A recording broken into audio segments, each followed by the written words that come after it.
kita pahami dulu tentang strukturnya ya. Soalnya di sini saya punya media. Di sini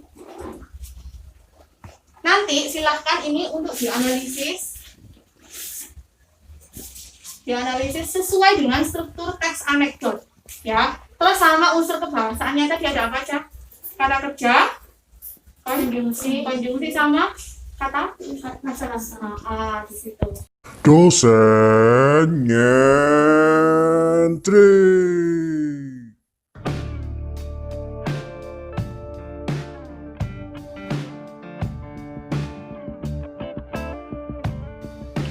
Bismillahirrahmanirrahim. Assalamualaikum warahmatullahi wabarakatuh. Jumpa lagi dengan saya Mas Fatoni di kanal Dosen Nyentrik. Jadi pada video kali ini saya akan menyampaikan video vlog ya. Lebih tepatnya saya akan bercerita tentang kegiatan PBL. Kebetulan pada tahun ini saya dipercaya oleh panitia untuk menjadi DPL. Di tahun sebelumnya saya hanya dipercaya menjadi panitia mengurusi teknis, hanya semacam itu saja. Tapi pada tahun ini saya diminta untuk menjadi DPL ya, dosen pembimbing lapangan. Nah, kegiatan PPL kali ini sesuai dengan protokol kesehatan ya, Universitas Islam Majapahit khususnya Fakultas Keguruan dan Ilmu Pendidikan menerapkan program PPL di rumah ya, hingga pengajarannya ini hanya di rumah. Di minggu pertama mahasiswa dan mahasiswi ini diminta observasi mencari anak SMP atau SMA yang setingkat. Mengapa setingkat? Agar pola pengajarannya, materi yang disampaikan itu sama ya. Nanti kan agak repot ketika ada kelas 1, kelas 2, kelas 3 terus beda tingkat lagi. Nah ini kan sangat sulit untuk penyampaian materinya. Mahasiswa atau mahasiswi akan kesulitan ya. Jadi semacam itu. Kemudian setelah diobservasi, maka mahasiswa diminta untuk membuat perangkat pembelajaran, menyusun RPP-nya, menyiapkan metodenya, menyiapkan medianya, ya, pendekatannya seperti apa. Nah, setelah disusun baru di minggu ketiga dan minggu keempat ini proses pembelajarannya. Ada 3 kali pembelajaran, yang satu bersifat untuk ujian praktik mengajar yang disaksikan oleh DPL.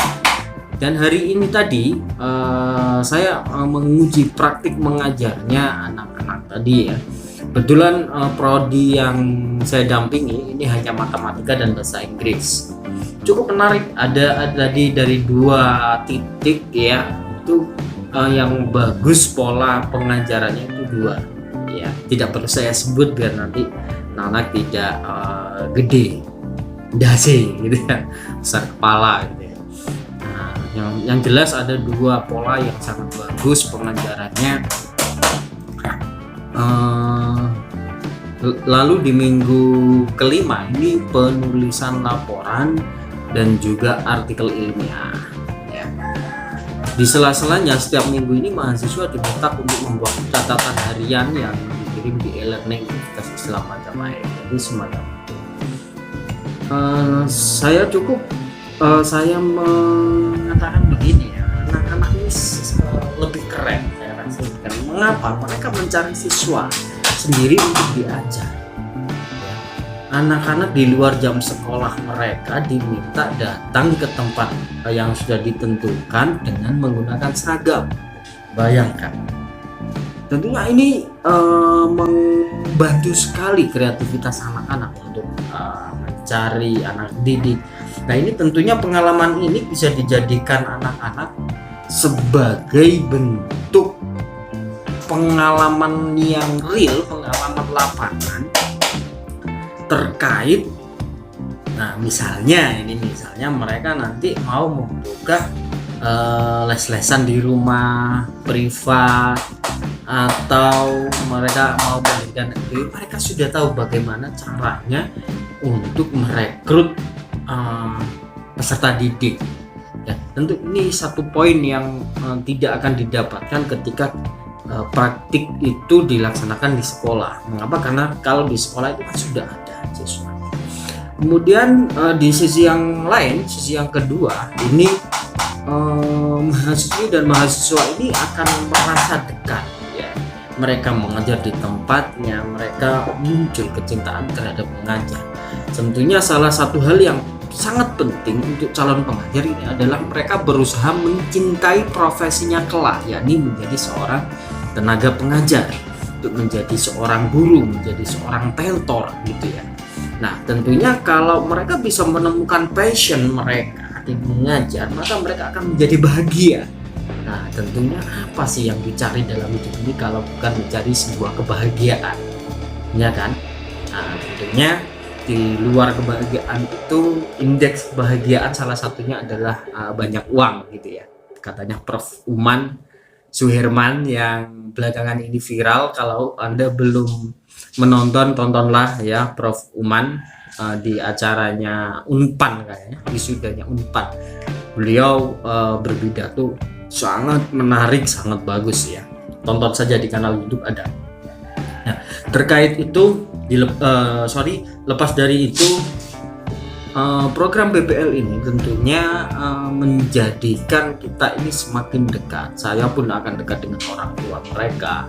Saya sempat ngobrol-ngobrol, bahkan saya membongkar kenangan-kenangan lama bahwa dulu saya pernah mengajar di salah satu tempat mahasiswa saya. Bahkan dulu dia juga alumni sana. Ini ngobrol-ngobrol tentang banyak hal. Nah, ini tentu akan menjadi sesuatu yang menarik bagi BPL-nya, khususnya bagi saya gitu ya. Tentunya bagi rekan-rekan BPL yang lain akan menemukan sesuatu yang menarik juga. Saya harap mahasiswa dan mahasiswi saya juga menjadikan ini sebagai sesuatu pengalaman yang baru, bukan menjadi hal untuk mengeluh gitu ya. Karena apa? Karena mereka juga ini mereka diajari untuk membuat dokumentasi video. Mau tidak mau ketika mereka belajar ya, mau mengedit sendiri video-videonya, mereka akan punya pengalaman untuk membuat video. Nah, di era pandemi ini tentunya membuat media pembelajaran berbasis video ini menjadi daya tarik yang tersendiri ya, daripada kita menyodorkan hanya teks atau PPT atau hanya buku misalnya untuk dipelajari sendiri. Video akan mendapatkan satu langkah lebih baik ya. Jadi itu saja yang bisa diambil positif dari kegiatan BPL ini. Dan saya mengucapkan terima kasih kepada mahasiswa dan mahasiswi saya yang jumlahnya 6 orang tadi yang saya bimbing, dan tetap dijaga semangatnya ya. Ketika kalian menonton ini, kalian harus tetap menjaga semangatnya. Dan kiranya itu yang bisa saya bagikan. Semoga saja video ini menginspirasi mungkin universitas-universitas lain bingung mencari pola bagaimana melakukan praktik BPL, karena beberapa hari ini sudah banyak ditutup sekolah-sekolah karena ada yang positif siswanya, mahasiswanya, atau bahkan wali muridnya gitu kan. Siswa dan siswinya, bukan mahasiswanya. Tentunya kita harus pandai-pandai dan berhati-hati, jangan sampai memaksakan diri untuk pertemuan luring ya, karena sudah bosan di rumah, kuliah menggunakan media teknologi yang kita sendiri tidak paham, kita sendiri harus belajar dulu ya. Alasan-alasan klasik itu sehingga kita harus melakukan pertemuan luring ya. Memang pertemuan luring itu tidak bisa tergantikan dengan pertemuan daring. Ada budaya kita, budaya timur yang lebih suka mendengar secara langsung, secara tatap muka untuk memungkinkan experience-nya ya, pengalamannya, sentuhan-sentuhannya, mendengarkan suaranya secara langsung kayak gitu kan. Nah, tetapi ini semoga bisa menjadi pembelajaran ya. Maka kita perlu hati-hati, jaga kesehatan, tetap sering cuci tangan dan juga bawa masker. Upayakan itu sehingga kita tetap bisa sehat, kita tetap bisa beraktivitas, kita tetap bisa belajar, sehingga Indonesia ini lebih cepat bersih dari corona. Amin ya rabbal alamin. Cukup sekian dari saya kira. Wassalamualaikum warahmatullahi wabarakatuh. Sampai jumpa lagi dengan saya Ahmad Fatoni di kanal Dosen Nyentrik. Jangan lupa subscribe.